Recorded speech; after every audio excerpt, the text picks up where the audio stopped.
আসসালামু আলাইকুম রহমতুল্লাহ বরকাত। Good evening. আমি ইতিহাস মন্ডল বলছি। আজকে ৭,২০০ জন পাক হানাদারদের কথা বলবো।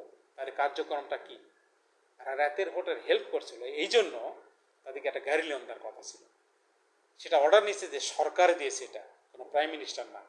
মানে বেশি চালাক হলে যা হয়, সরকার যে দিয়েছে তার সংবিধানের সাথে সরকারের সম্পর্ক।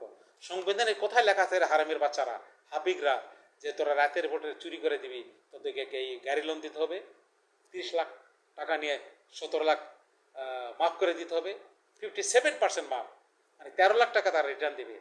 আপনারা জানেন যে এতে লস হবে কত। এর সঙ্গে আবার মাসে 50,000 টাকা গাড়ি ড্রাইভার মেনটেন্যান্স খরচা, টোটাল ধরলে 10 বছর সুদের টাকা, যেহেতু এটা নেওয়া আমাদের সার্কুলার বাজেট নয়, সে টাকা আমাদের 14,000 কোটি টাকা হয়, তারা ফেরত দেবে মাত্র 936 কোটি টাকা। এতে আমাদের আর 1200 কোটি টাকা বাদ দিলে কমপ্লিট 12,000 হয়। অর্থাৎ 1200 কোটি টাকা লসের জায়গায় আমাদের 12,000 কোটি টাকা লস হইতেছে। পার হেড 17 লাখ টাকার জায়গায় 1,70,00,000 টাকা লস হইতেছে। এটা আপনি কিভাবে হিসাবে নেবেন? সে জায়গায় বলছিল যে না, তোমার 7200-র উপরে আর দেওয়ার দরকার নাই, গাড়ি লোন স্টপ, আর 50,000 মেনটেন্যান্স খরচা না, 25,000 না। তখনই বললে ওই তারেক, আপনারাই বের করুন যে কে তারেক, কে আওয়ামী লীগ, কে বিএনপি, কে দুর্বৃত্ত, কে দুষ্কৃতকারী, কে বেজন্ম, কে নিষিদ্ধ বলে সন্তান।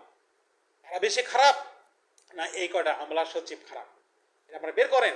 24 মাসে বের করতে পারেন নাই, আর সামনে নিজেদের ভেতর লাগতেছেন, এজেন্সি লাগাই দিছে যে এইভাবে করো, এই করো, দেশটা শেষ হয়ে যাক। দেশটা শেষ হওয়ার আর কোনো বাকি নাই।